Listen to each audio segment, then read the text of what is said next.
previously heard, but some updates, as well as some detailed information about how ADOT uses federal money and how state money is acquired by them and shared with other agencies, and kind of how we partner on major projects, particularly freight projects, if you will, or freight corridors on the state highways. So it should be a good meeting, especially for us to have a chance to start talking a little bit about the importance of those types of projects on our overall plan, especially given the fact that even without those ADOT projects that we've seen already, we have much more need than we have money. So prioritizing that will be one of our more difficult conversations, I'm sure, at the time. So we'll start a little bit of that today as well with the two presentations. So let's launch into our agenda today. First item is our second item, I guess, is actually approval of the minutes. So I would ask if anyone has any corrections to the minutes to let us know now. Otherwise, we'll look for a motion and second to approve those minutes. Mr. Chair, Brian Keeley, I'll make a motion to approve the minutes as presented. Thank you, Brian. Mr. Chairman, John Holden, and I second. Thanks, John. All right, last chance. If anyone has comments or corrections on the minutes, please speak up.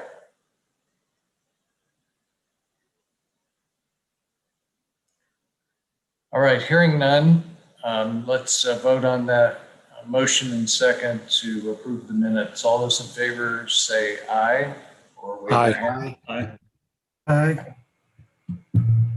Aye. You're good. Any opposed? All right, the motion passes. Let's dive right into our presentations today.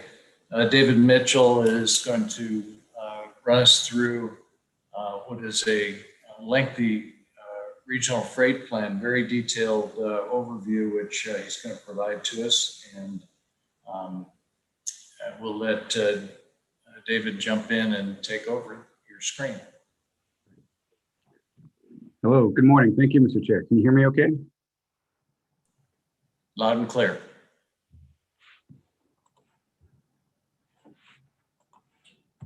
Thank you. I'm having trouble getting access of the slideshow at the moment.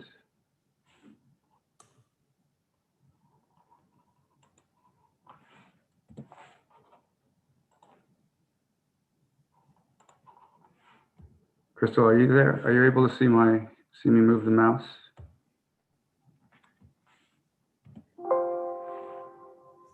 Dave? Yes. Go ahead and click on the slide and then try the arrow on your keyboard. Yeah, it doesn't seem to be working, unfortunately.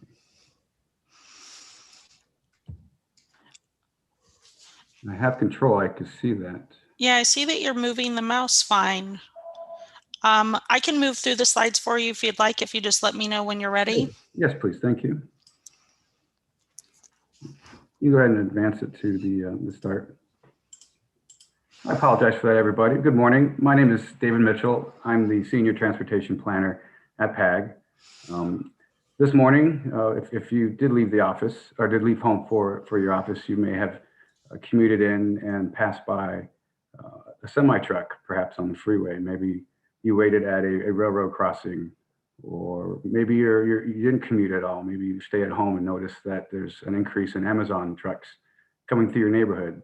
Well, that's the presence of freight in our region. And today, I'm going to dive in a little bit more in depth, because basically what you're viewing is only the component that touches our transportation system, but there's so much more to it. And I'm going to get into some of that and give you some really good insight to the movement of freight, the movement of goods and commodities through the PAG region. Crystal, go ahead and go to the next slide. So I'll start with introducing our freight plan. It was adopted a couple years ago. It was the first regional freight plan, and it took over a year and a half to develop. And it was done by a committee from our Economic Vitality Advisory Committee. That was a 30-member advisory group that had jurisdictional representatives, public works, transportation experts, topic area experts, people that are in the industry. Those were all a part of the advisory committee that helped us form and create our plan. We also did over 20 interviews with private companies of the industry to kind of learn from their perspective, what were the important elements to movement of freight, why do they settle in here in Tucson, in the Tucson area, and what are the benefits and obstacles that they see with our road network. Crystal, go ahead to the next slide. So there are the main reason why we want to do a freight plan. First, it provides us a good solid understanding of freight and the transportation system. Without a plan, we were kind of working off of some assumptions, some data that was published by federal departments, but we didn't really have a solid understanding of what that meant in terms of the attachments to the economy, the numbers of trucks going through our region, how much GDP was tied to the freight, generated in, generated out, what's passing through. We knew none of that. So that's one of the primary reasons why we established it or created one. It also allows us to identify the transportation investments and other recommendations that support a goods-based economy. By understanding how freight moves through the region, we were able to create a regional freight corridor network. That's the map you see here on the right. All the roads highlighted in red, we've identified as being the network of roads that the freight industry uses the most or contains the components that drive a good freight transportation network. And then the third item, the reason why we want a freight plan is it really allows us to coordinate with ADOT, integrate our efforts with the Arizona State Freight Plan. It allows us to push better data, better information about our area, because we know our region much better than the state would. So we're able to communicate through our plan the needs of our region and have the information to support it. Go ahead, Crystal, the next slide, please.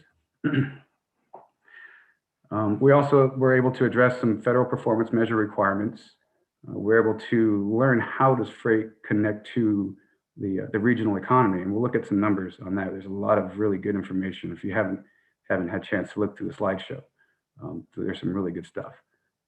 And then again, it complements the state freight plan, but also complements other economic development plans such as a Sonoran Corridor or other regional economic plans. Okay, next slide. So some of the goals of the freight plan, there was 3 of them. The first is to create a safe and reliable multimodal freight system. When we say multimodal, often we think of cars, buses, bikes, pedestrians, but we don't usually consider freight, but it should be considered freight. Or we should consider it because it is a very vital component of our transportation network. There could be a draw now, there could be a potential growth of use later in the future. Okay, Crystal, next one. The second goal, we want to look at the accessibility and connectivity of freight to the domestic and international markets. So where do we sit in the terms of national and global economic markets? Interstate 10 passes through Tucson, and that connects the Atlantic and the Pacific Oceans. It runs straight from Florida to California. We are also connected, we connect to Mexico and Canada by way of interstates and state highway systems through what's being commonly called the Sonoran Corridor, the Sun Corridor. So we definitely have a place and a presence within the national and international markets. So we want to take a look at that and see where do we stand. Next slide, please. So the third goal. One of the outcomes of a plan would really help foster better relationships between the public and private sectors in terms of freight movement.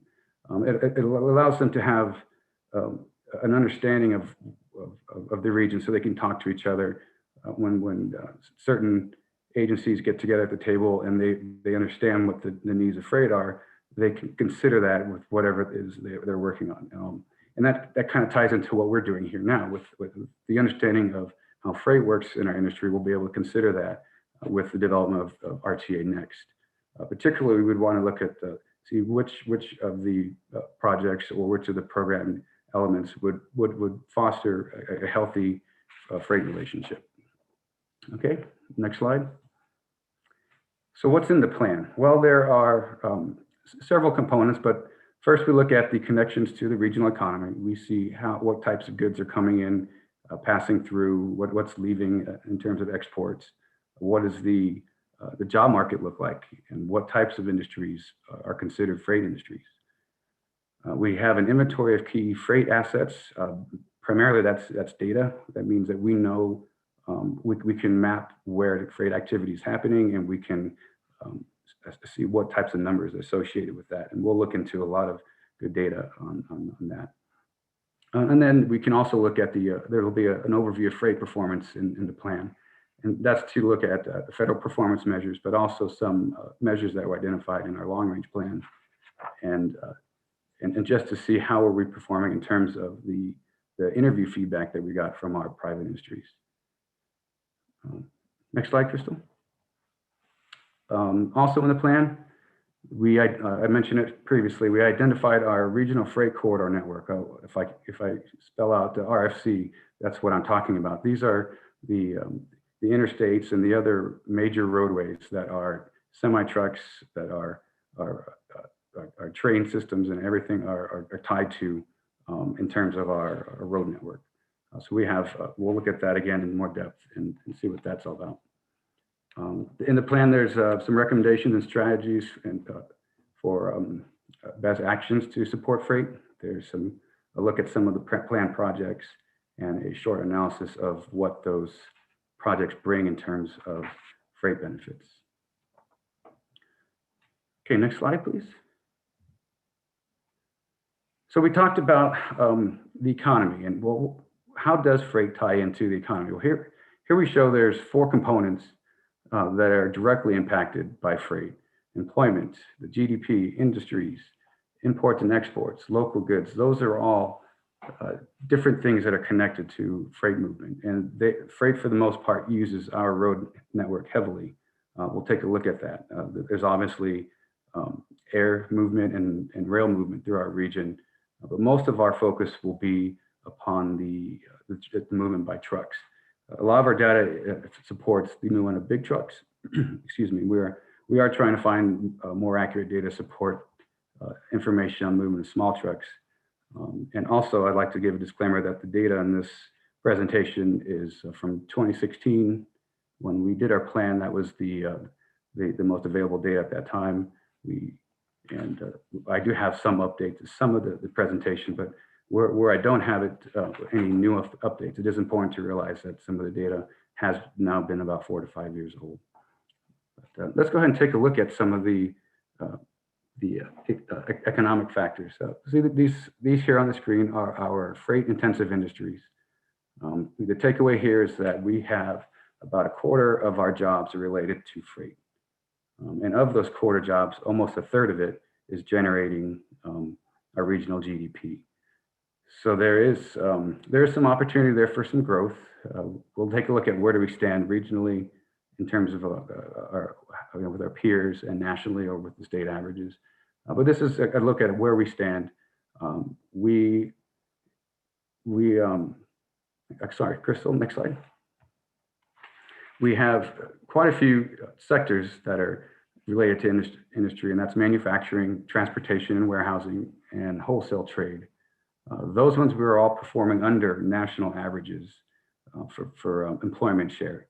So there's a rate, that's the LQ column that you see in the middle. So the higher the number, the greater the share of employment in that specific industry. And conversely, if you're lower the lower you are, the lower you are to national averages. Consequently, we are very high in the aerospace products and parts. That's a subsector of manufacturing. And we, as a region, perform really well there. A lot of that's heavily due to the to Raytheon and some of the mining related outputs here. We do have a lot of specific data on some of that. Okay, Crystal, next slide. Here's how we measure up to our peers. These are the MAP dashboard peer communities that we've spoken about before. We rank number 9 compared to the rest. That's the bottom 4, the top of the bottom 4. Interestingly enough, Phoenix is number 1 on that region. So there is some opportunity since we are only a couple hours from Phoenix. Okay, next slide. Here's a look at the top freight performers of our region. Important to note, this is from 2016. Again, since then we've had the likes of Amazon with their fulfillment and distribution centers. There's Caterpillar, Hexagon has relocated here, and Raytheon is relocating their defense intelligence department here. So that right there alone is 3,000 jobs in a 2-year span since this was published. So I want you to remember that 3,000 jobs and what that kind of means. Because Crystal, in this next slide, we're going to take a look at the job growth. Over the last 5 years, we've seen about a job growth of 1,600 jobs. And this was dated back to our planned data of 2016. So back then, 1,600 jobs, and in the span of a year to 2 years, the region landed 3,000 jobs. And so that's why you heard a lot of the celebration going on whenever something like this happens, the region celebrates, and it's important. And it just so happens that these 3 or 4 industries or companies are really heavily related to freight. So we're going to see a lot more of new freight activity in the region. If we were to do the same report we did 5 years ago, we would see a completely different set of data, I imagine. But here's where we stand in terms of GDP. Oh, you okay, Crystal? As you can see, we were experiencing really steady growth right up until the recession. And then we kind of dropped off and then slowly been growing, but really have been kind of, not the same type of growth we had in the past. It could be, the recession could be tied to it. There's 2 different administrations. There could be several different factors going into it. But the reality of it is we've had 11.5% growth since 2016. And so that's probably attributed to some of the companies I mentioned and the other growth that we're seeing around the region. It's having an impact on freight movement. Even if it's not happening in our region, it does impact us. And we'll see how in a few slides. Go ahead, Crystal. But first, let's take a look at the GDP per capita, so we can see how we measure up to our peers. Again, we're down at the bottom. Arizona is at the bottom as well. So it's kind of tied to our state. We're not a very big manufacturing and retailing, and we're not tied to a coast, so we don't have a lot of seaports coming or sea freight coming through. But this is how you can see measure up with our peers. Next slide. A little bit more peer comparison.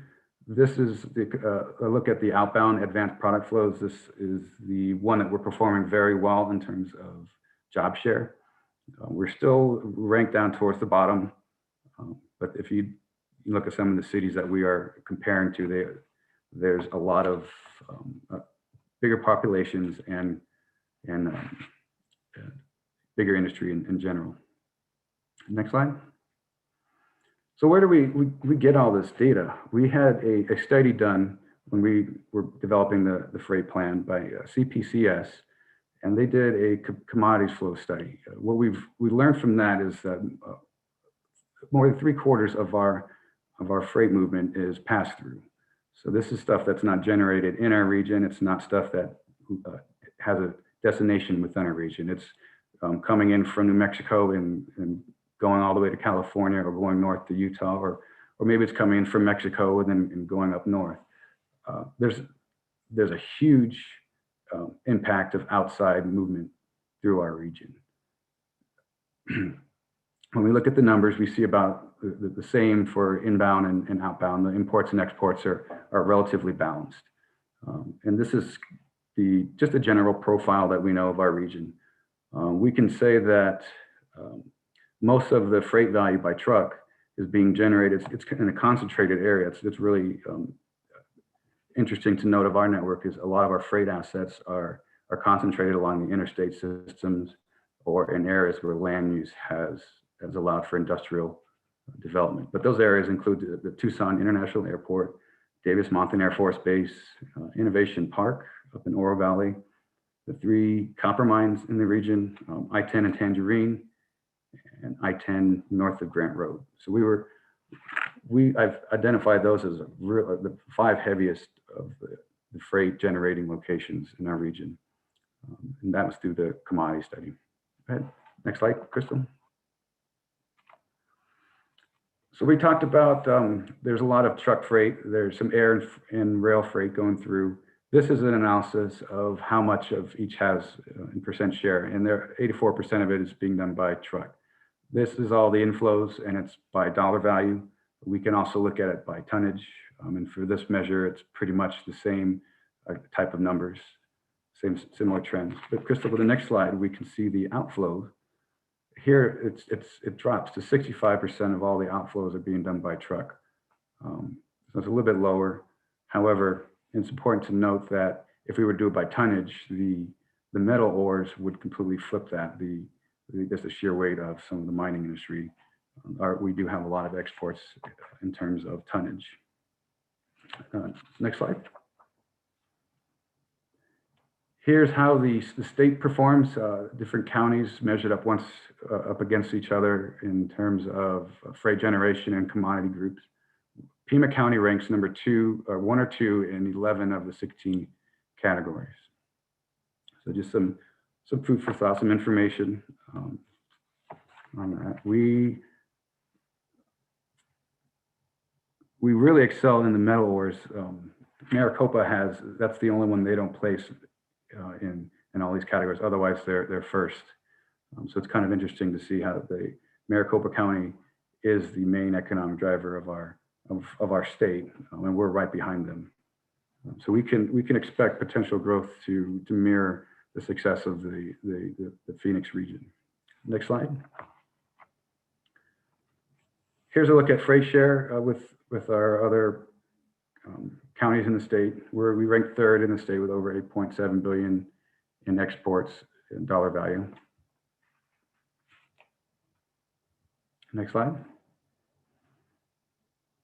These are our top trading partners, whether they're imports or exports. This is who we're doing business with, where our goods are ending up or where they're coming from.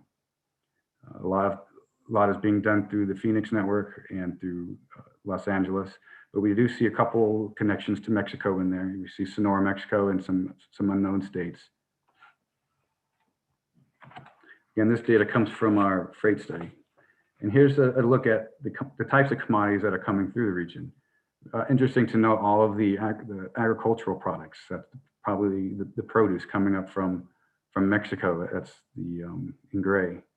We also see electronics, machinery. Those are all passing through, going eastbound. So there's a lot of stuff being manufactured to the west of us that's coming through our region. We are essentially a gateway to the East Coast. Okay, next slide. So that's that in terms of jobs and commodities. But let's take a look at what our assets are. That's the data I was talking about. Freight has all kinds of freight data. We'll talk about freight generators, freight employment, the jobs that are related to it. The destinations, where is our freight going to? It's one thing to know that how much comes in, but where is it ending up? Commodity flow, we kind of touched on that a little bit. Travel routes, where routes are they taking? How do we come up with this regional freight corridor network? And finally, performance. How is freight performing, or freight movement performing on our network? Is it good? Is it bad? Or is the industry happy or satisfied? And what are some potential obstacles down the road? So we'll look into some of that by looking at the stories that the data tells us. Crystal? Quickly, we can take a look and see where the trucks are by looking at our traffic data. We have a count program that counts vehicles, and here we can see that the corridor from Alvernon, from Ajo all the way to Golf Links is is very high in the number of combination trucks. That's your larger trucks, but also your single units. And number 2 on the list is golf links in Wilmot, golf links from Wilmot to Cole. Those two are heavily tied to the interstate by way of the 210 focus area, the planning area. So you can see the importance of freight just with those 2 projects. Here, some of the other locations throughout town, they're going to be, if you had a map and were able to see where they were, you would identify them as being very close to the interstate, or that you would see that they were on our regional freight corridor network. So our data, it does show, we do know where the trucks are happening. We do know have a good idea where the highest volumes are occurring on our roadways. Next slide, Crystal. And here's a map of that as far as who's generating the freight. It's done by commodity type. So you can see Raytheon in the heavy blue, that's the advanced products that we were speaking of. We do have quite a few blues littering up along the freeways there in Marana. So we do know where the freight is being created. And so when we're providing a transportation network, we want to make sure that if they do touch these areas, that we are considering freight in those projects. Okay, next slide. Here's a look at where freight freight employment is happening at its highest volumes. You see a lot of it concentrated down here by the airport area and on the east side where where I just mentioned those truck counts. That was all right in this area here. So we have an idea of where the jobs are, which ones are going to be affected by shift work, perhaps commuting in with pedestrians, but also especially with commuters for work. But where are the truck volumes going to be the highest at peak times a day? Because we'll look at in a little bit of how does truck movement compare to regular vehicle movement. Okay, next slide. We look at outbound freight with some of our data. We can see here that a lot is being generated down from the mines.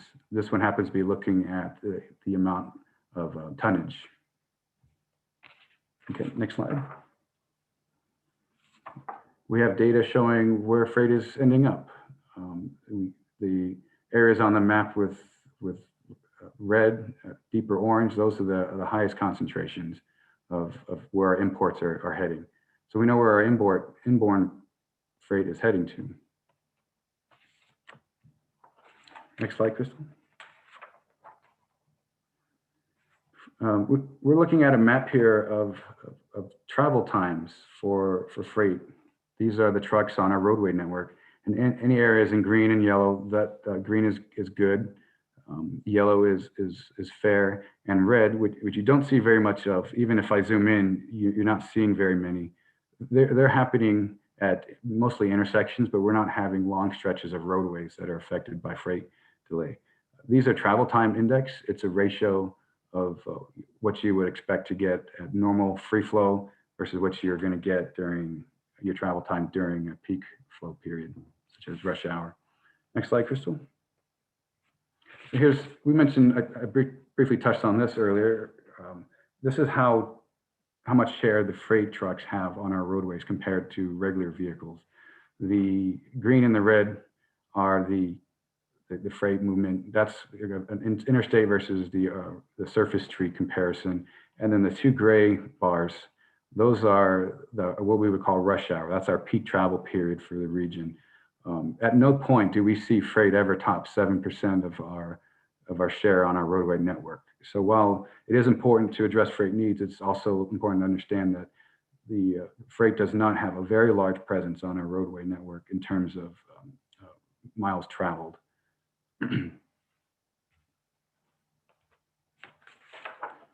So look at some performance measures. That map I've mentioned earlier as travel time index. The easiest way to understand that is that for every increase of 0.05 on the index, that translates to a 1 minute increase in travel or peak hour delay. So that means if you have a travel time index of 1.09, you're going to have a delay of 1 minute and 48 seconds during rush hour. That's what you would get on an average. And that's for a 20-minute trip.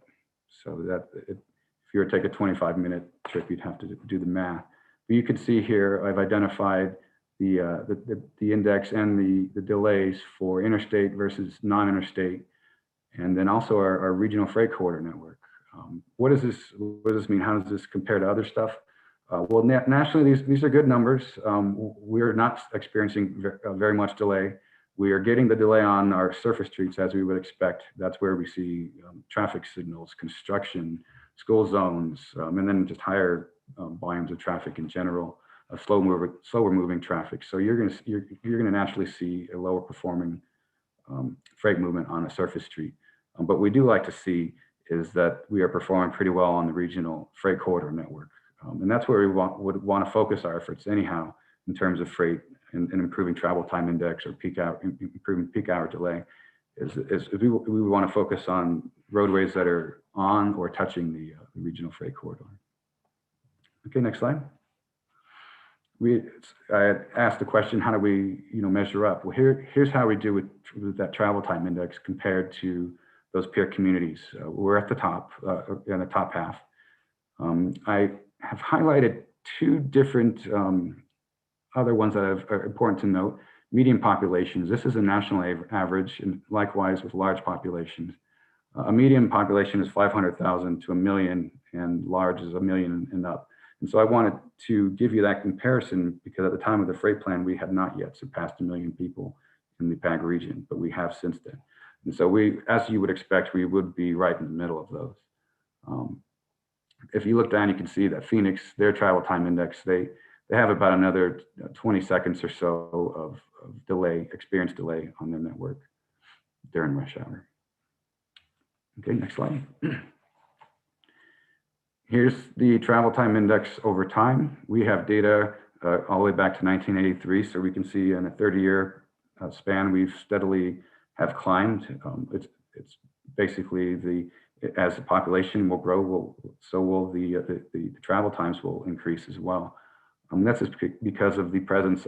The presence of more vehicles on the roadway will eventually use up the capacity, and that is one thing that PAG is monitoring and something that we forecast with our transportation models. Excuse me. Next slide.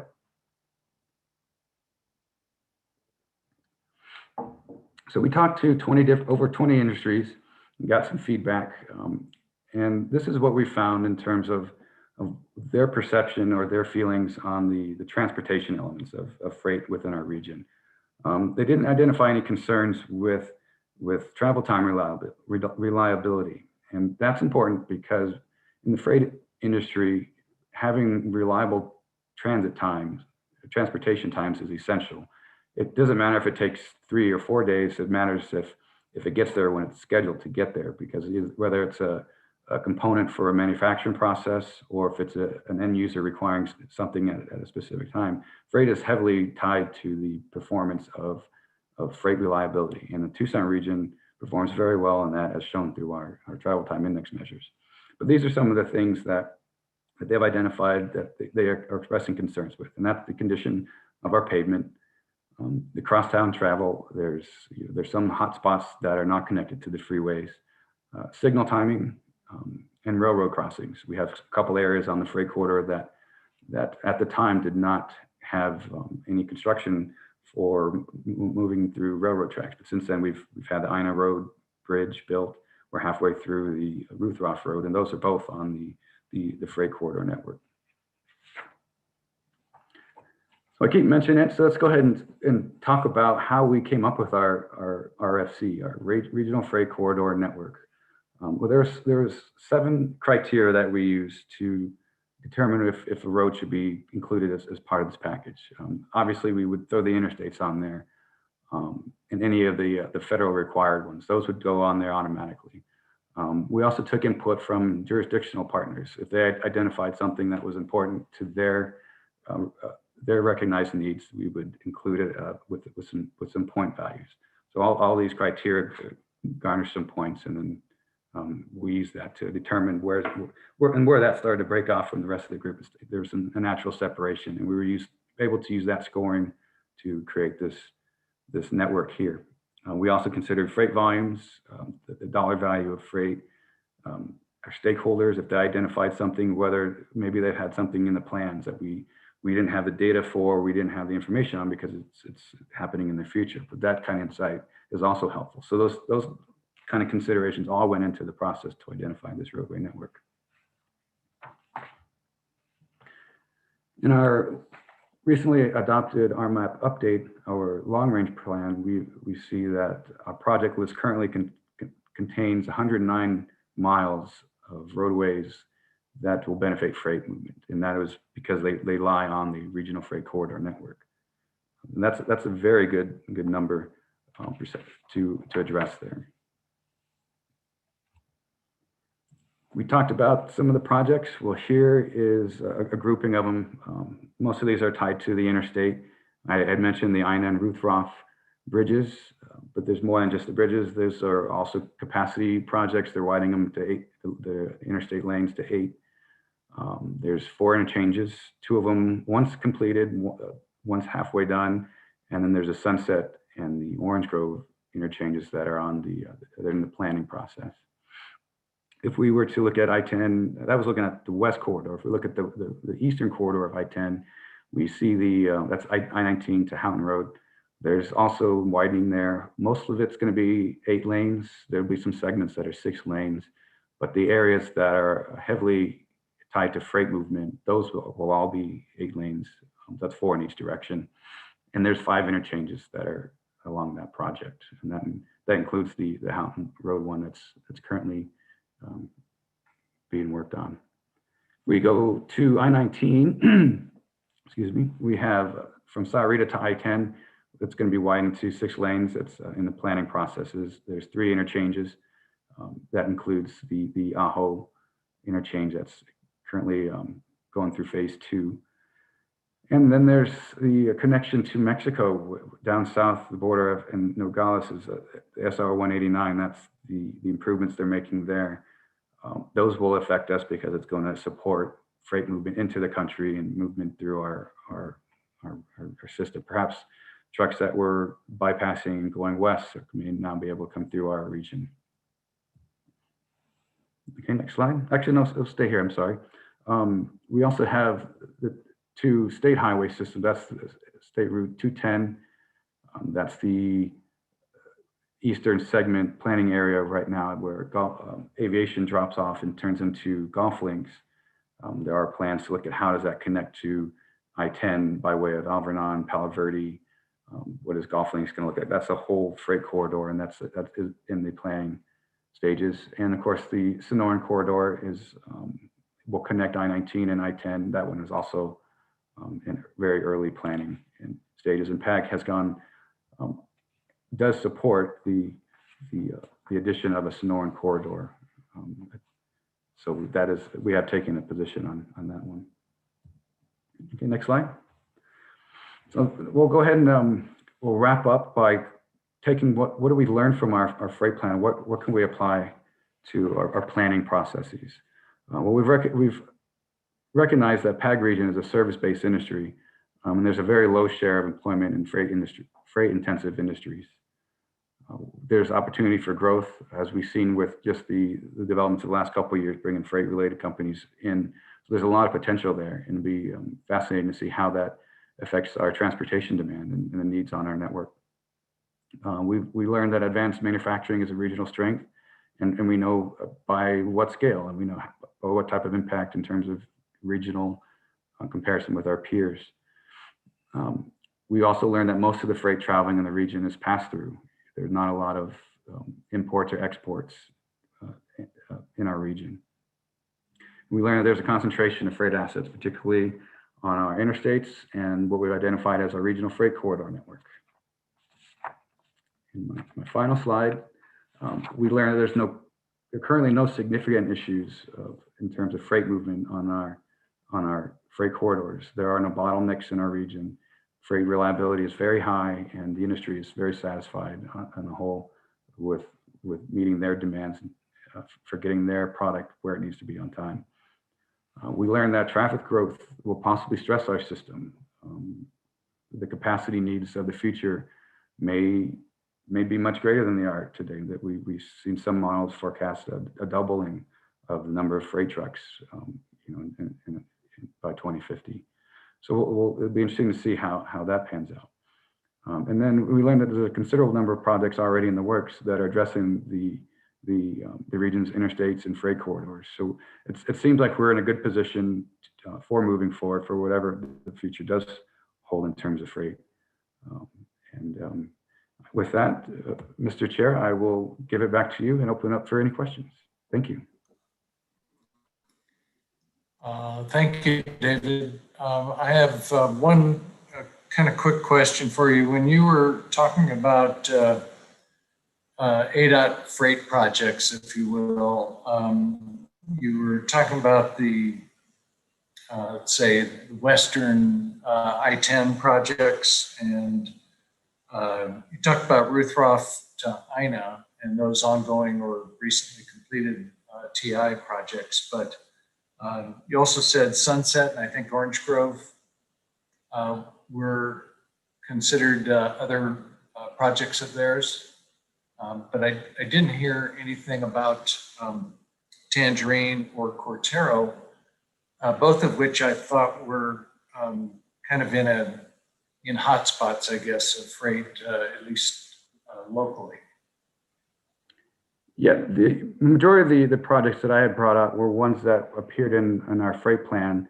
I did consider those, if any of those are still in the early planning phases, there wouldn't be much for me to present, but those would be, if anything that the region would identify as important to freight movement, we would have the data to support such if that was the case.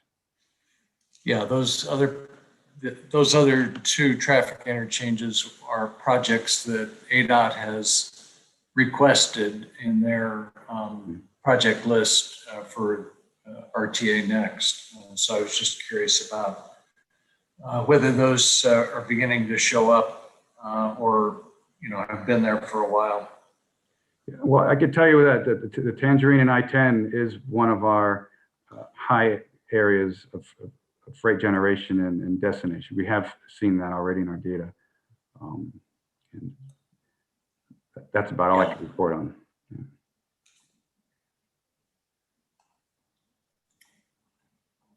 Good. Other questions for David? I just had a quick question. I noticed that most of the numbers were up to 2015. With the entrance of Amazon, is that making any changes to how the freight looks in that area? And would that all be fixed with like the projects that were already mentioned? Well, that was one of the benefits for us of having the plan, is that when Amazon decided to relocate here, we had the information to basically quickly move. I believe the county was involved with it, but they were able to, the region was able to respond by making a construction project that was already happening. They made plans, edits to the design to accommodate the freight movement into the fulfillment center. So there is a lot of change that has happened since the plan was put out. We haven't done the studies to be able to measure exactly how much.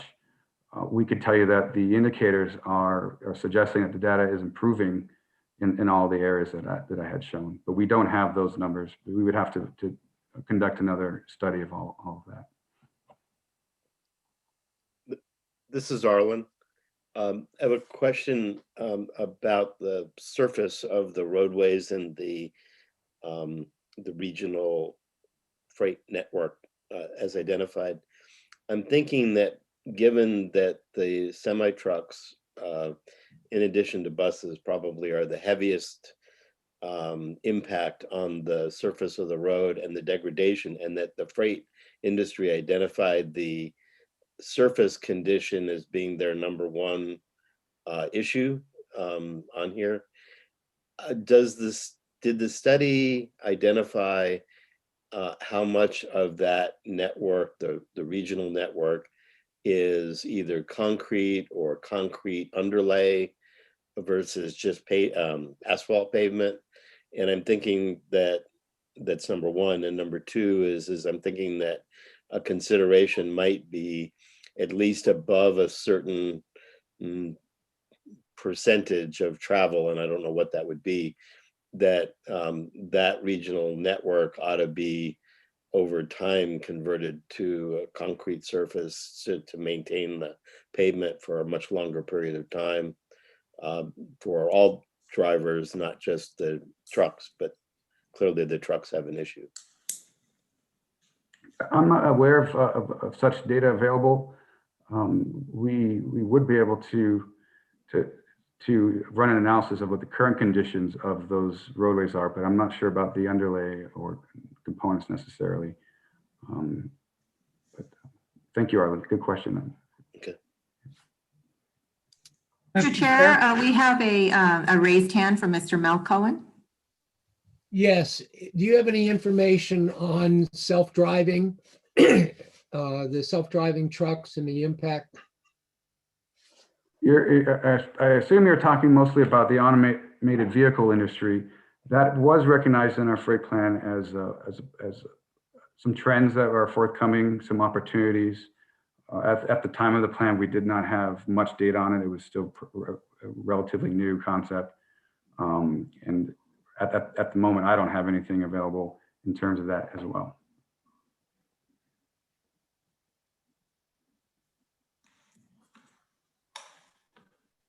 Mr. Yeah, I Chair, can't see Jane- the raised hand. Oh, you see it? Okay, got it. Why don't you?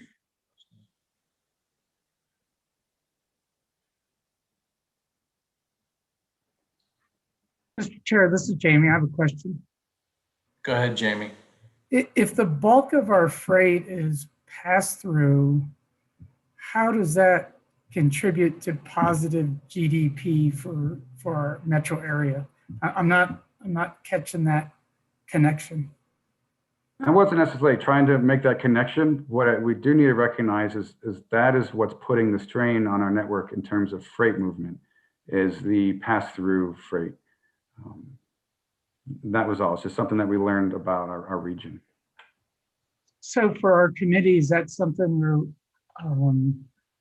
we wouldn't want to use local funding, we'd want to use federal funding to help with that pass-through problem?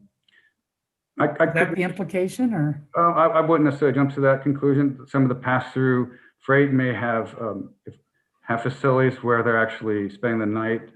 Maybe there's it's a chain delivery, so there may be a smaller section that's dropping off here and then moving on.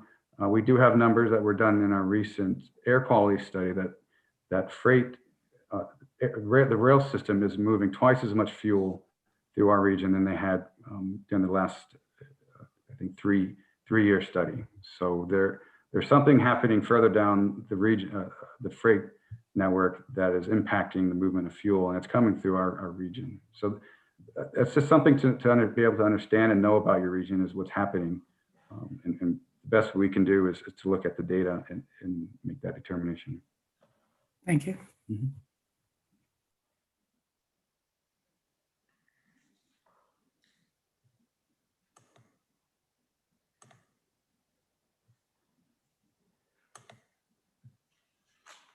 All right, other questions?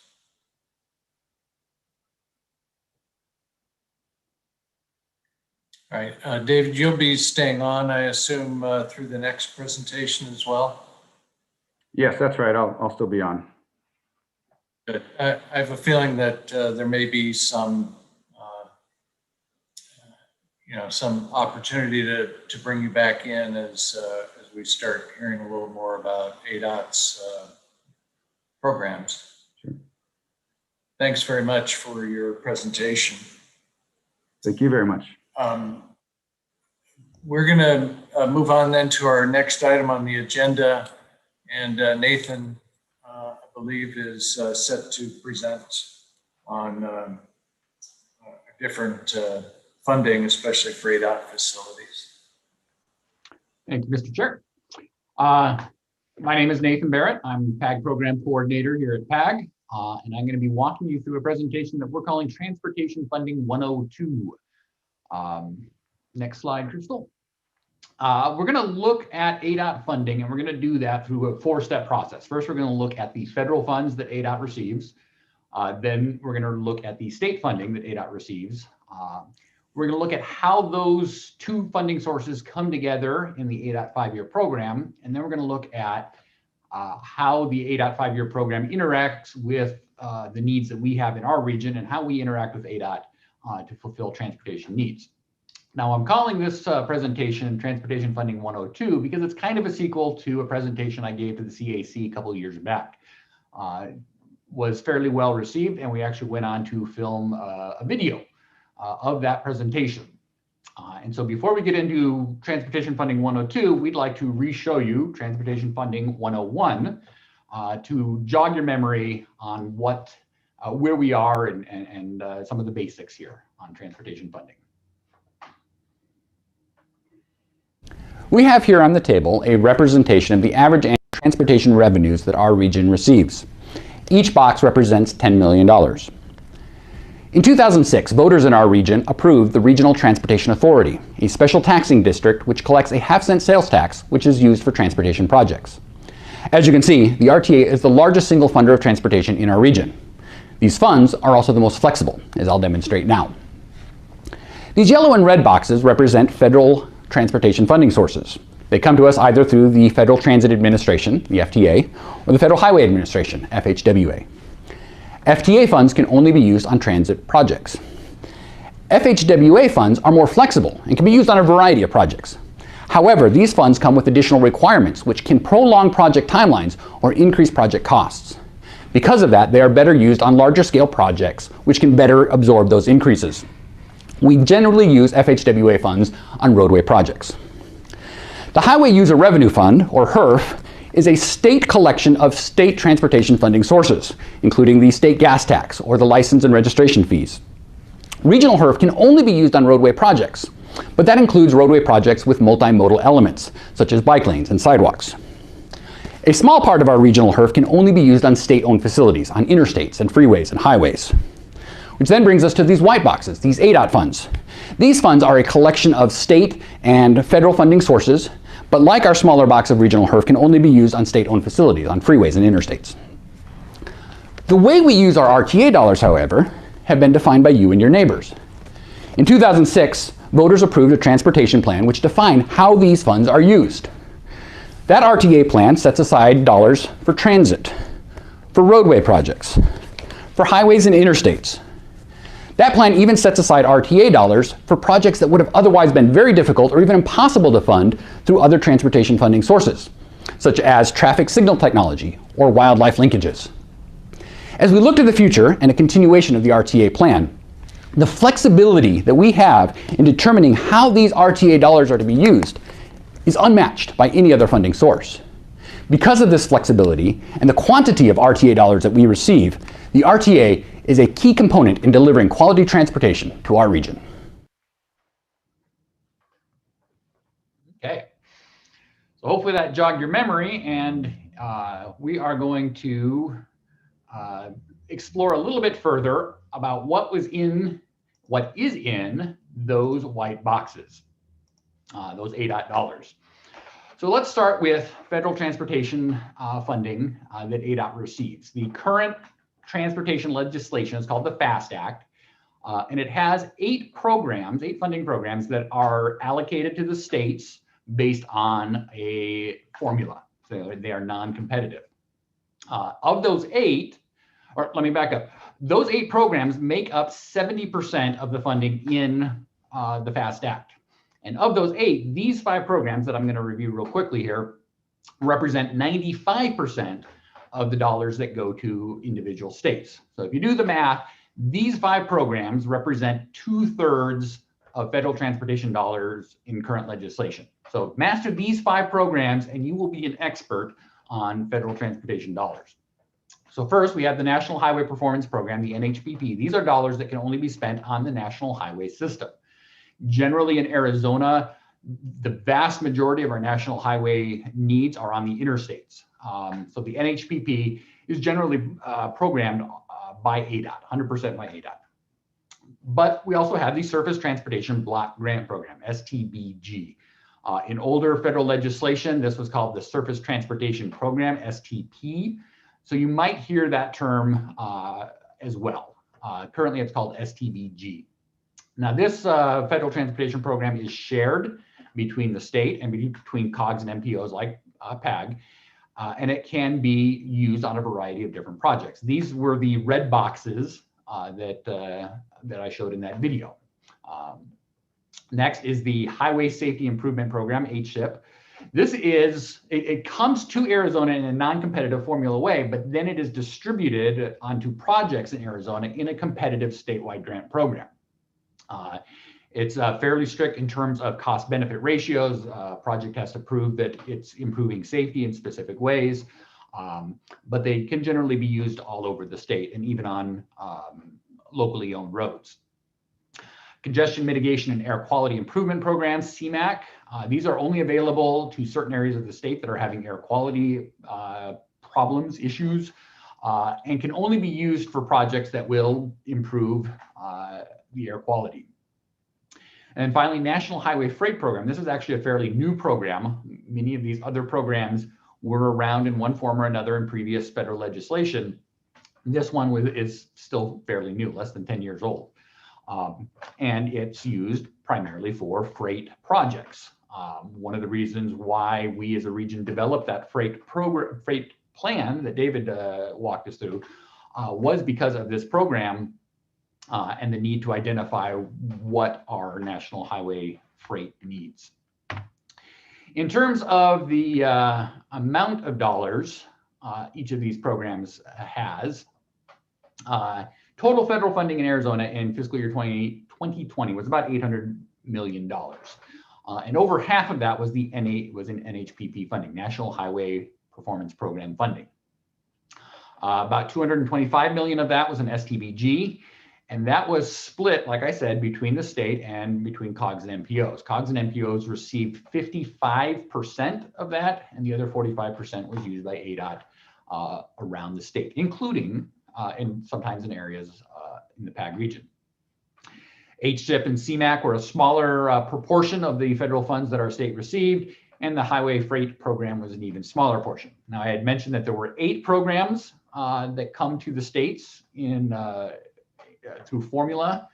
The big 5 that we've already talked about, but then there were 3 other smaller ones. STBG set-asides. This is actually a catch-all phrase for a couple programs, the National Trails Program and Transportation Enhancements, which are used for pedestrian, bikeways, alternative modes.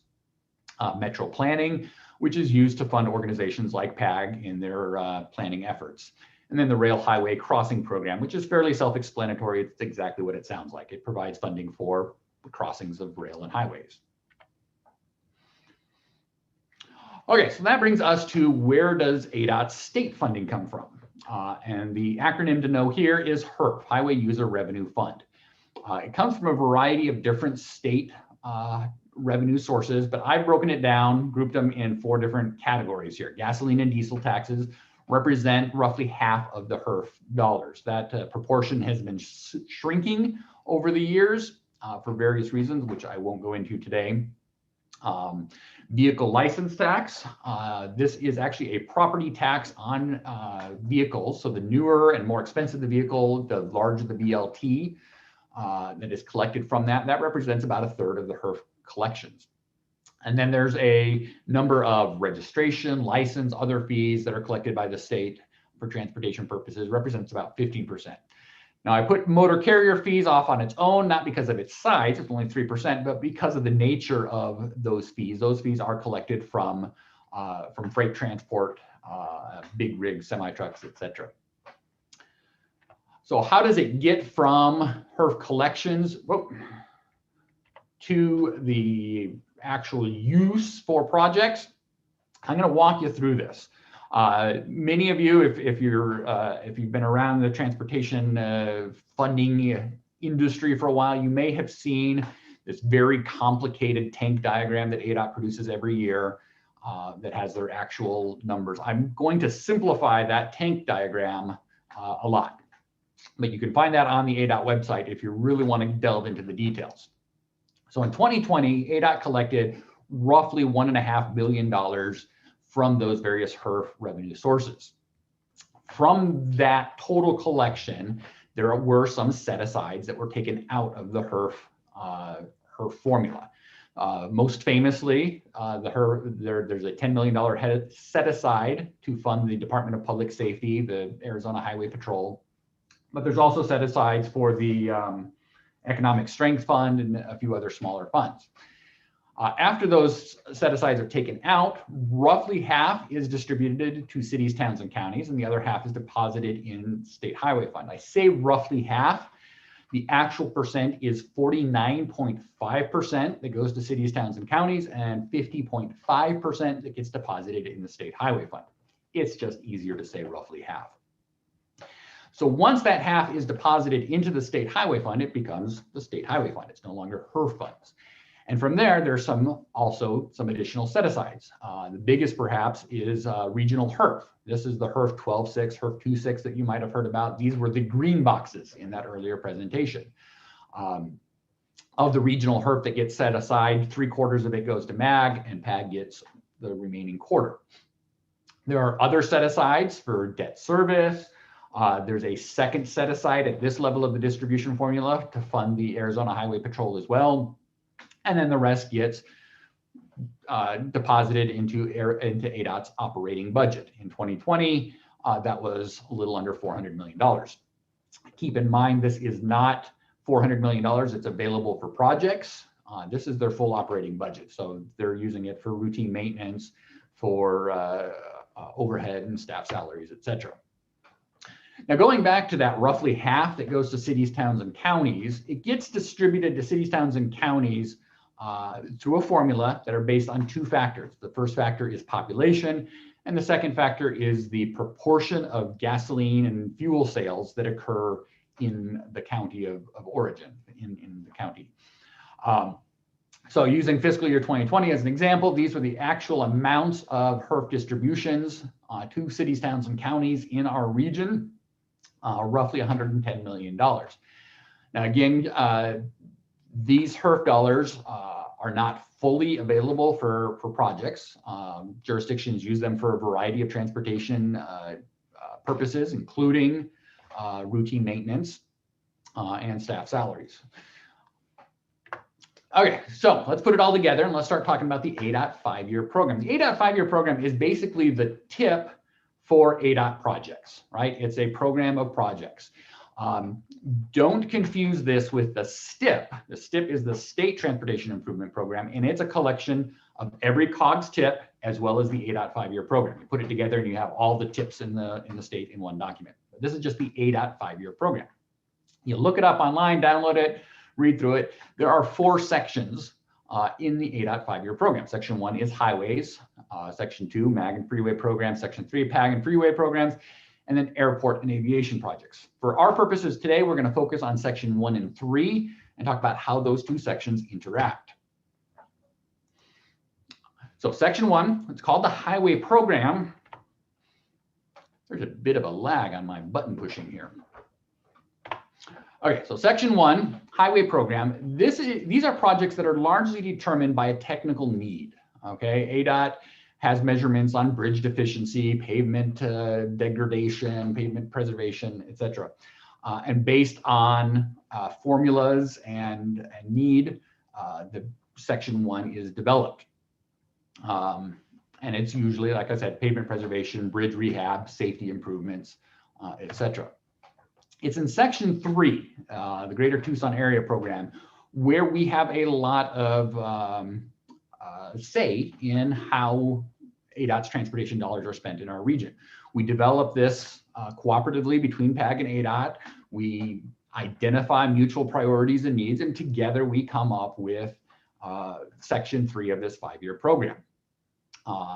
In order to enhance the funding, very often projects in this section are enhanced by regional funding sources such as the RTA or the regional HERF funds. So how much is that all together? Well, this goes back to the Casa Grande Accords. This has taken on mythic proportions in the last 20 years or so. This was a big meeting in Casa Grande, as you can guess, in 1999. Some of you who have been kicking around the transportation industry for a while may have been there. We had a former deputy director, Cherie Campbell, you may remember her. She was an original signatory of the Casa Grande Accords. And it basically was an agreement between all the areas of the state, as well as with ADOT, on what it means to have an equitable distribution of funding to the various regions of the state. And what it basically says is we take those projects in section 1 of the 5-year program, and remember those were projects that were determined by technical need. You add those together with the projects in section 3, and that should equal 13% of ADOT's funding for projects. Now, as a way of comparison, MAG had a similar agreement. Their section in the ADOT 5-year program is section 2. So you take their projects in section 1, the technical need, plus the projects in section 2, and they should add up to 37%, which then leads 50% of ADOT spending in Greater Arizona and the other regions of the state. Now, this isn't exact. It's not 13% every year without fail. It's a rolling average. So some years there are more, some years there are less. Some years there's more funding in section 3 because there are fewer technical needs in section 1. It's kind of this ongoing balancing act. And I recently looked up some of the history on that section 3 funding, and I've seen it as high as $80 million for section 3 funding. Those are years where revenue projections are robust, where the technical needs in the region are lower, and so that section 3 grows. I've also seen it as low as being in the $30 million range, so $30 to $80 million. In those years when there's only $30 million for section 3 funding, it's either because revenue projections are pessimistic, or because the technical needs that we have in the region, the bridge rehab, the pavement preservation, are higher, which then lowers the section 3 funding. But again, between the two, they equal 13% of ADOT funding for the region. So what is the role of RTA in leveraging and supplementing ADOT projects? Well, first off, the majority of ADOT's projects, the majority of ADOT's non-federal funds serve to meet matching requirements of federal funds. Federal funds come with a matching requirement. They can only pay for X amount of a project, and then the other amount has to come from a non-federal source. There's a sliding scale depending on the funding source. The federal participation rate can be anywhere between 80% to 96%, 95%, we'll say, make it a round number. And so that other 25 to 20% has to come from some non-federal source. And so the majority of ADOT's non-federal funds that they have for projects go to meeting this federal matching requirement. Because of this and other reasons, other revenue projections not being as robust as they have been in past years, there's limited funding for capacity improvements, for new roadways, for adding lanes. Much of the ADOT 5-year program in the foreseeable future is dedicated towards upkeep and maintenance, modernizing the freeway system, improving safety. And there's very limited funding for capacity improvements. So additional non-federal funds, such as RTA funds, can provide ADOT with some flexibility in their project planning and construction, can provide some ability to do some capacity improvements, and keeping in mind that any sort of RTA ADOT partnership has to be on an ADOT-owned facility, because their funds can only be used on state-owned facility.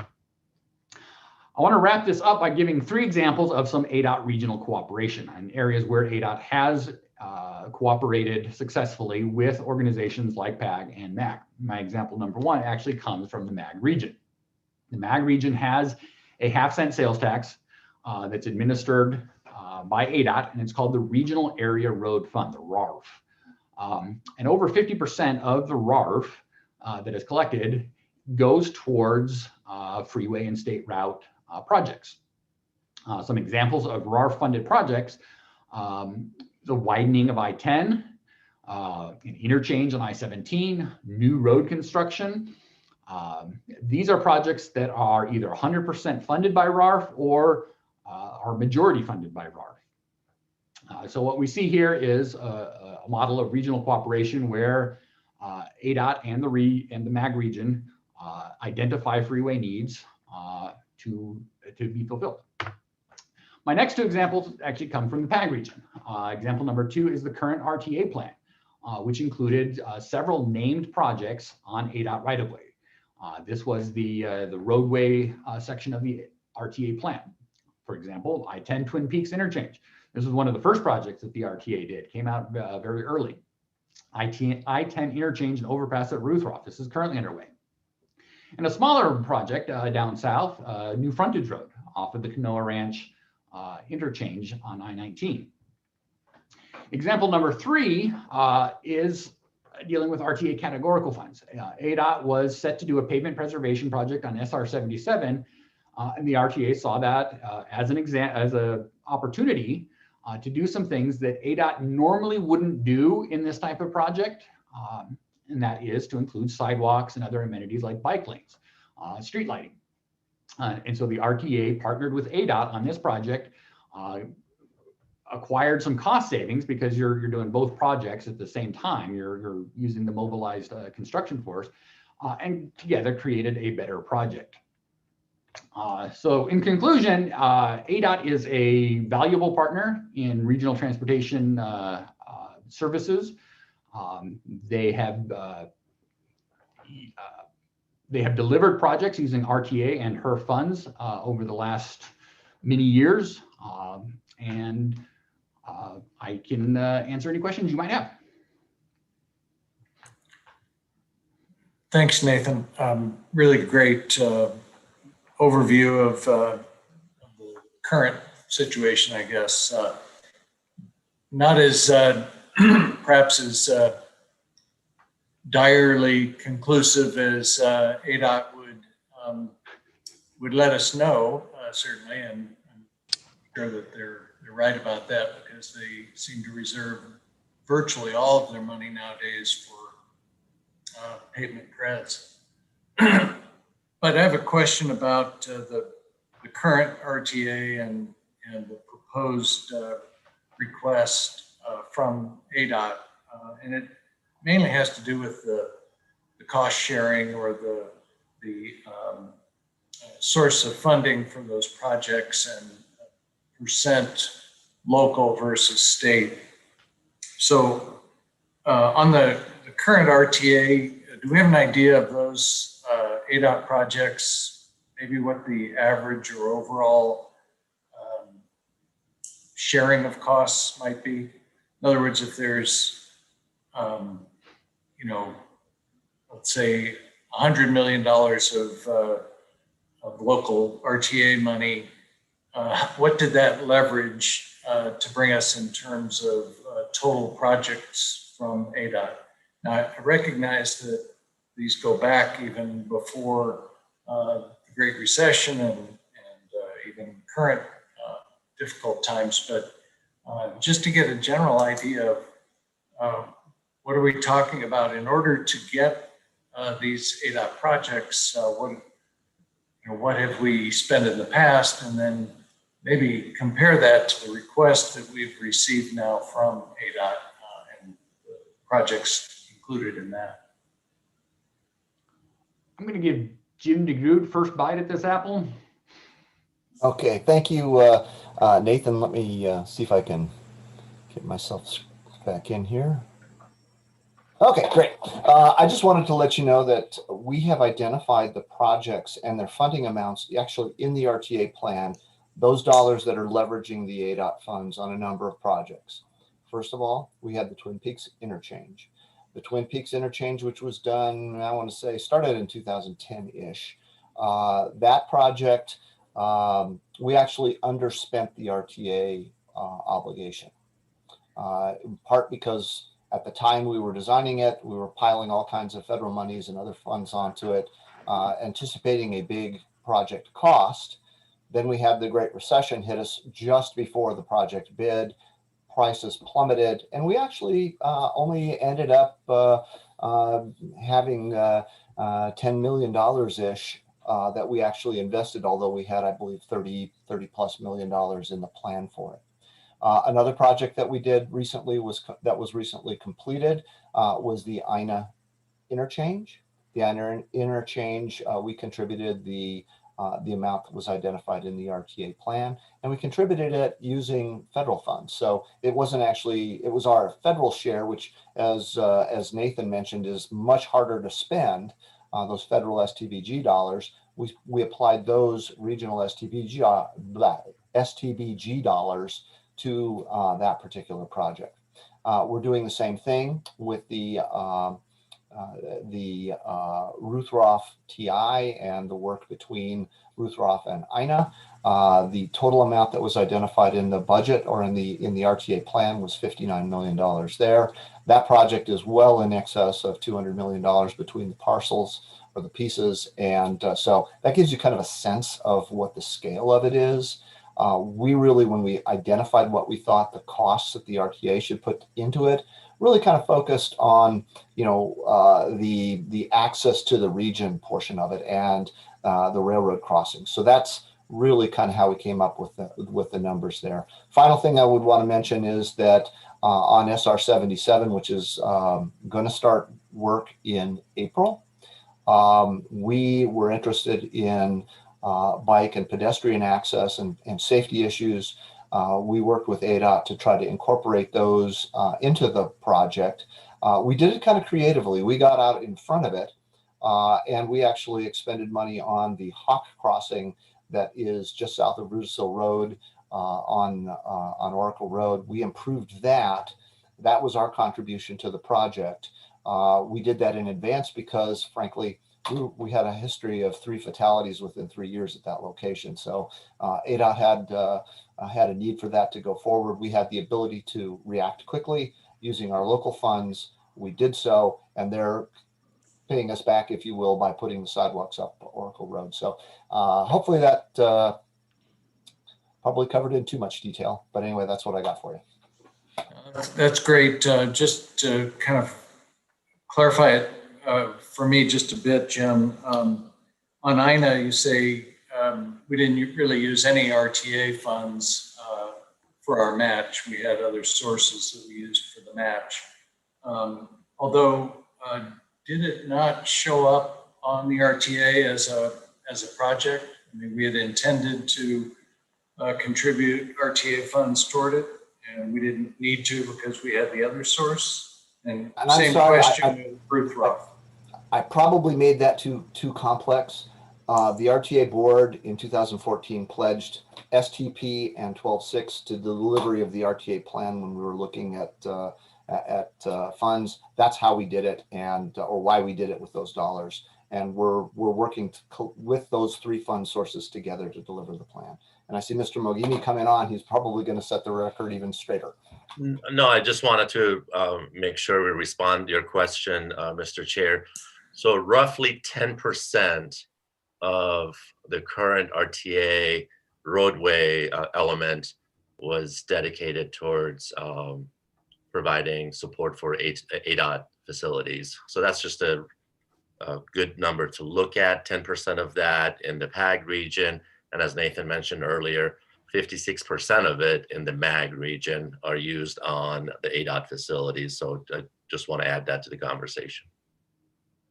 Yeah, I think understanding kind of the size of the ask from ADOT and kind of what that would represent as far as the region's burden, if you will, to make those projects work in the state's 5-year plan. Yeah. I know it's mostly an art, not a science necessarily, as to what the politics of some of those projects may turn out to be, but understanding for the committee what's a nice level of funding in order to make those projects happen might be helpful. And I believe Nathan ran those numbers. It's roughly 50% match of the total number of dollars requested. So it'll be 50% from ADOT, 50% from RTA. I believe that's roughly the match request. And obviously it's early in the process. You know, by the time we go through the process, you all can indicate how much of an overall pot that's going to be. But at this point, the list that you have identifies 50% of the total project costs to be RTA funded. Yeah, it'd be interesting to compare that to the current RTA, where the 10 million that you mentioned in the roadway segment leverage to produce ADOT projects worth, what, 100 million or? Yeah, that 10% is roughly $100 million of the total plan. That's RTA funded. Yeah, well, I understand it's 10%. I said 10 million, I'm sorry. I meant 10% of the, let's say 2 billion. So 200 million of projects that would go toward ADOT projects. What would the total value of those ADOT projects be? Those state highway improvements. Sure. Just to clarify again, it's 10% of the roadway element, which is roughly 100 million. Got it. Okay. Any ideas about what that got us? In other words, that. We can definitely run those numbers, but by looking at how much the state invested, I would say that's easily leveraging about 90% of what federal and state funds came to the region.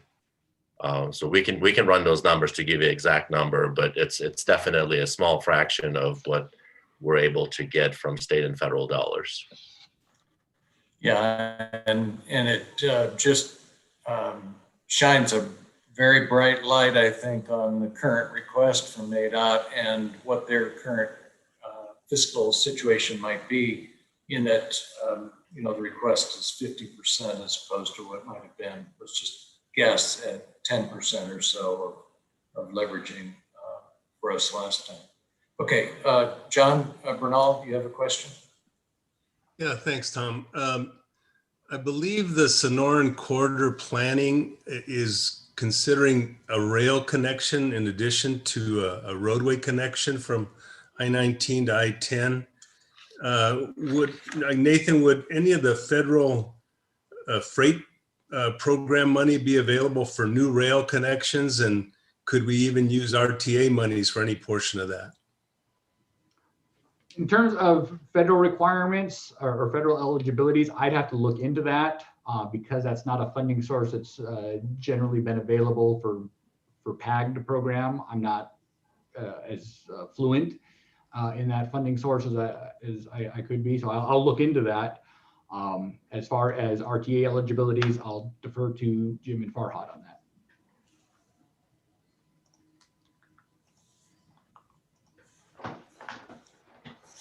Yes, Mr. Chair, Mr. Bernal, public transportation facilities are definitely eligible. I think if we start talking about rail, then we start talking about private facilities. So I would venture to guess that may not be eligible, but that's definitely something we have to look into if we start getting into that conversation. Yeah, obviously, I would hope that the rail folks would be. I know that the early planning for the Sonoran Corridor was in conversation with the rail folks, and they were interested. And certainly, I think it would be a benefit to freight movement coming from Mexico and going east. So, thank you. Definitely, yes, I agree 100%. So it would really have to be a partnership, and typically, where the public funds can be spent would be on those crossings, whether they're at grade or overpass crossings. That's where we could use public funds, but not on the rail itself. Thank you. I pulled up the National Highway Freight Program frequently asked questions from Federal Highways.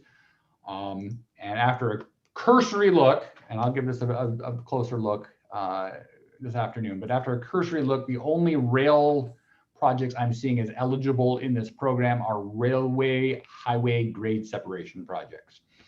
So that is a very preliminary answer. Got it. Thank you. Very good. Bruce, do you have a question? Yes, thanks, Mr. Chairman. I have a question. Are any of the proposed improvements on Interstate 10, Interstate 19, or the Sonoran Corridor part of the current state 5-year plan? And if not, how are those projects brought forward for consideration? And what would be the expected RTA share of those projects if they were put on the state priority list? So I'll go ahead and start, and Nathan, feel free to chime in as well. So the current 5-year plan, there are funding available for some planning, but nothing extensive for construction. Obviously, there's design funds that they can utilize so they can do planning and design, but construction funding, as Nathan said earlier, currently there are no capacity improvements beyond what was identified in the 5-year plan. Long-range plan, that's where the regional long-range plan comes in. The regional long-range plan has all those facilities identified for future improvements. Obviously, whether the funding is available or not, that's a topic for another discussion. Typically, the 5-year plan is fiscally constrained, and that's developed based on available funding. So long-term, we hope we can make a reasonable assumption that funding would be available for long-range planning, but none of those funds are set in stone yet. I have a follow-up question. Obviously, federal funding may be available for these projects, particularly as we hear the Biden administration talk about an aggressive infrastructure plan. Does that federal funding then flow through the state and we have to lobby for those funds as part of a state allocation? Or can our congressional delegation get those projects earmarked for funding directly through federal funds?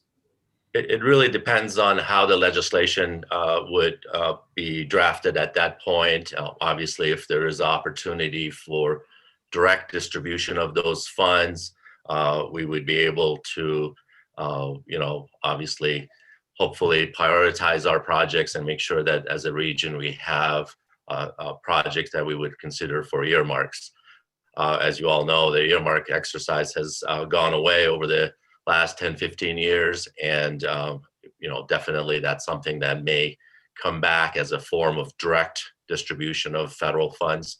But historically, it's all been going through the state, as Nathan described earlier, and then distributed based on current formulas. So we would get a portion of our federal funding based on the current formula, but obviously from a larger pie. Going back to those 5 federal programs that make up 2/3 of the FAST Act, the second of those, STBG, that's shared with COGS and MPOs like the PAG region, and then the HSIP, which is the Highway Safety Improvement Program, that's a competitive grant program. So those are 2 mechanisms that federal law can use to distribute funds to local planning efforts. Thank you. Thanks. Ted Maxwell, you have a question? Yes, Mr. Chair, thank you. Nathan, great briefing and good follow-up answers to these questions. Mine's with the federal funds, since that determines so much we're doing. You did a great job explaining how the state allocates. In the FAST Act, how is that money allocated from state to state? Is there any measure of like federal highways, or is it just not earmarked since those aren't allowed to be used yet, but how are they determined? Okay, way back when there was let's go back to safety loop. This was the federal transportation legislation that expired in 2008 or 9, I want to say. And in safety loop, there were fairly complex distribution formulas for each funding program. When safety loop expired, there was a period of 3 or 4 years where Congress kept kicking the can down the road and saying, well, we'll just continue the policies for another 6 months, right? And in those continuing resolutions, what they said was the proportion that each state received of total federal funding, they'll continue to get that proportion. And in every succeeding legislation after that, they have just continued doing that same thing. So if we received back in 2009, 2% of the federal funds, regardless of which programs they were in, we have continued to receive 2% every year after that in the succeeding legislations and in the succeeding continuing resolutions. So it's been over 10 years since federal legislation has used criteria such as lane miles and gasoline sold and contributions to the Highway Trust Fund.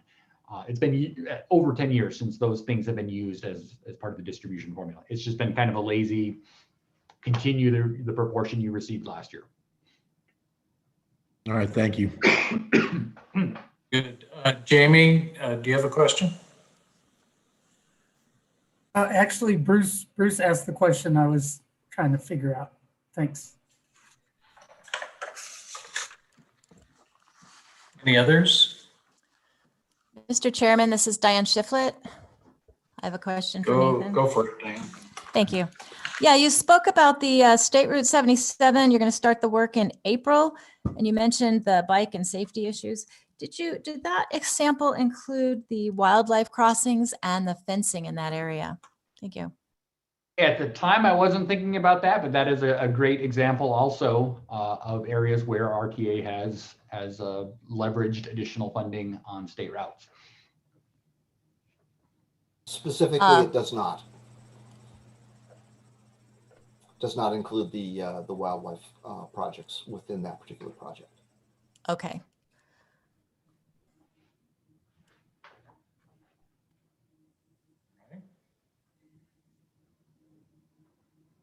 Mr. Chair.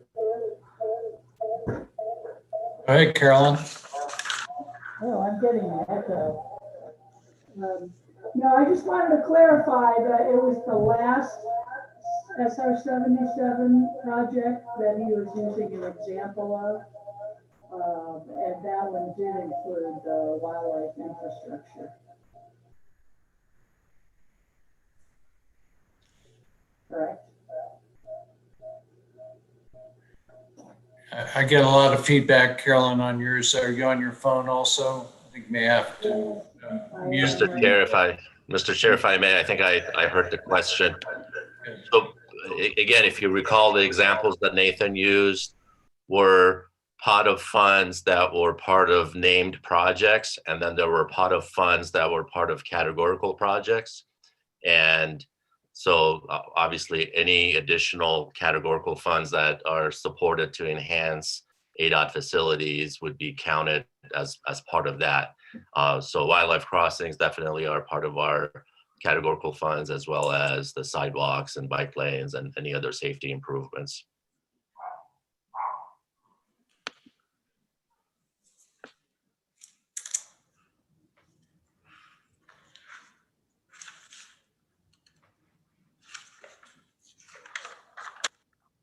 All right, any other questions? One thing that would probably be helpful, at least I think for me and maybe some others, Nathan, might be to tie this with David's presentation earlier about the freight corridors, and recognizing the ADOT request. The I-10 and I-19 projects are clearly on those critical freight corridors, but which, if any of the other proposed projects might be more in line with a state highway or you know, local corridor, if you will.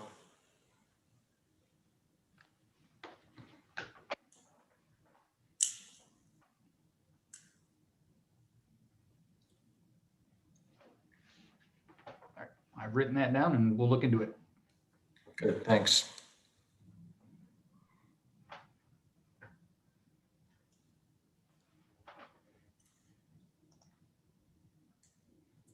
Paki, I'm not sure if you have a record handy. I have some notes that I took, but I'm not sure that they're complete on the ADOT projects that in our initial deliberations, the committee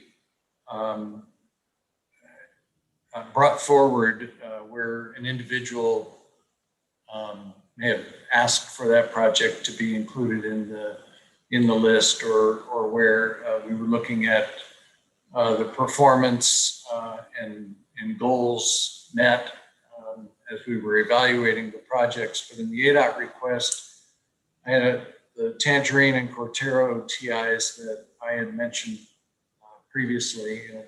Another question.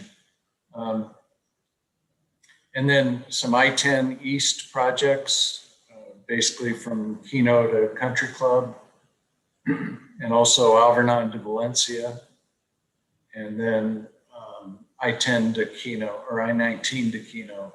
Those were projects that I had made note of. Were there others that the committee, if you can recall, or if anyone else on staff can recall what those other projects may have been that we brought up at the time as being interested in, I guess? So in addition to the ones that you listed, Tom, those are the ones that we included in the memo to the Technical Management Committee. I have not received any more, but as members, think of others or want to know why something wasn't included, we have a list of that. Is that what you were talking about? Just keeping an ongoing list of requests? Yeah, it is. And I just, I couldn't recall if I think there may have been someone who said, let's don't put any of them in, and someone else has said, let's put all of them in. But I think individual projects that folks were interested in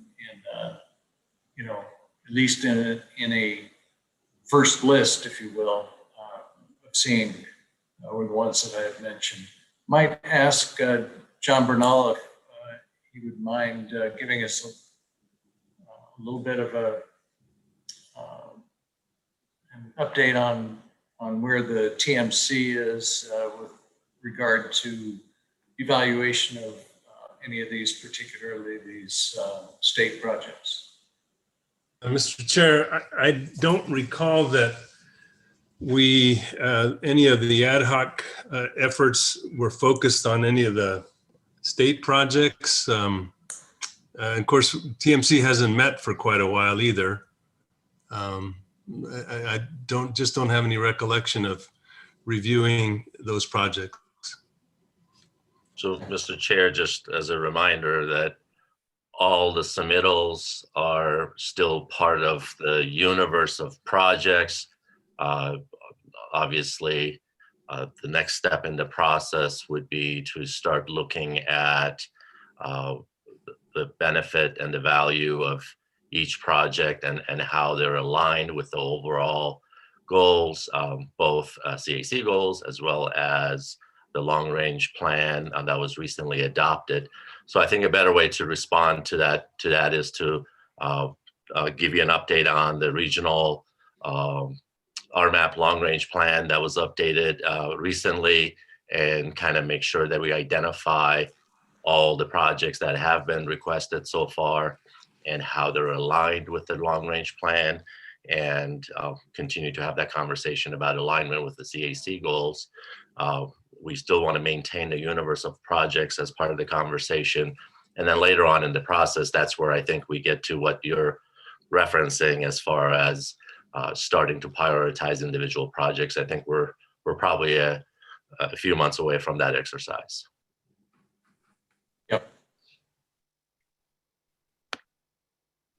Okay, other questions or comments?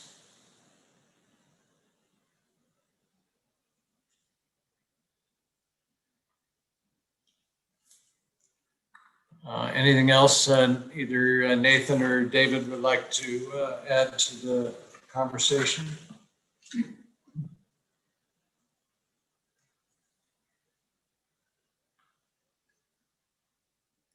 All right, hearing none, I think we're ready for adjournment. I want to remind everyone that our next meeting is 2 weeks from today on February the 8th, 11 at our normal 11 a.m. Start time.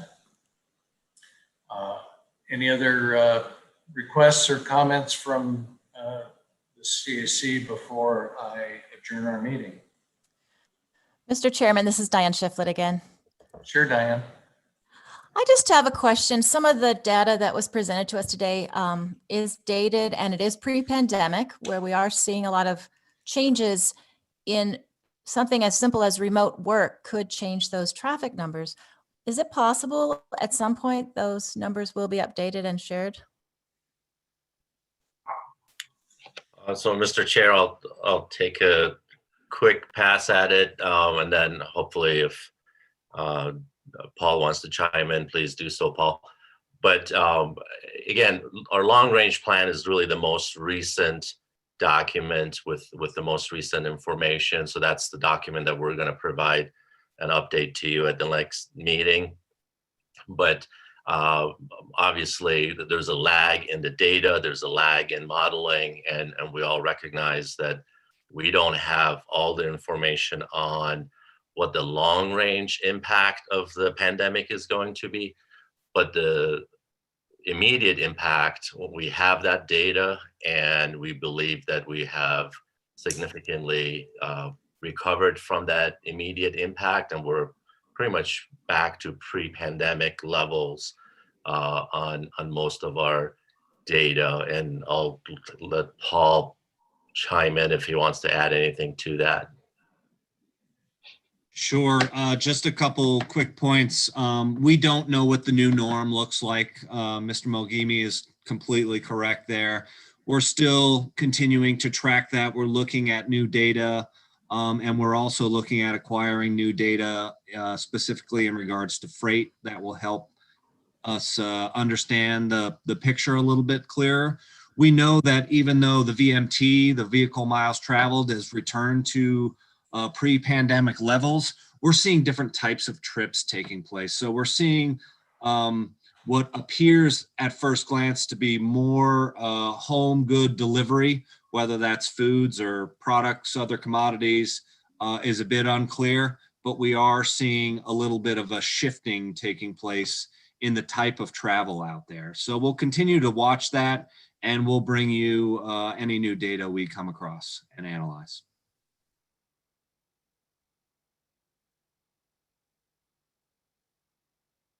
Good, thank you. All right, other comments? Last chance before we adjourn adjourn today's meeting. Mr. Chairman, John Holden. Yes, John. I know it's not on this agenda, so I'm hoping that we might be able to bring it forth at a future meeting. Whether the city of Tucson has submitted their plans to the RTA for consideration, and if not, what leverage can we have to get them to move on that? This is in personal conversations with people. If they're not behind this thing, it's going to make a real tough sell as we come around to getting approval on this program. I think that's well put. As far as I'm aware, we have not yet received city council approval of the recommendations from staff and the Complete Streets Coordinating Council, which were provided to Mayor and Council in December, I guess. So until we have that final blessing from the City Council, we'll still be in a holding mode. Farhad, is there anything you'd like to add to that?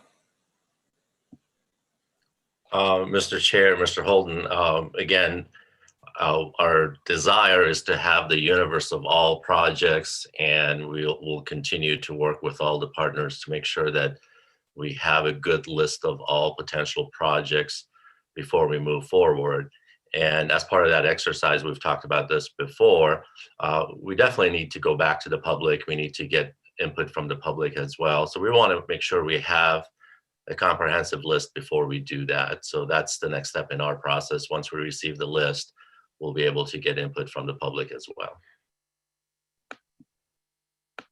Okay, very good. Thank you. Thanks for the question, John.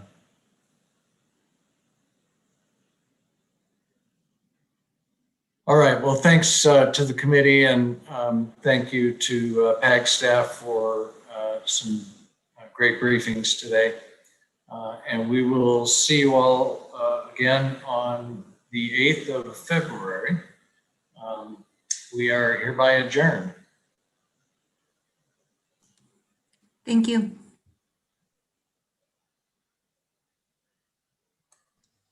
Thanks, Mr. Chair.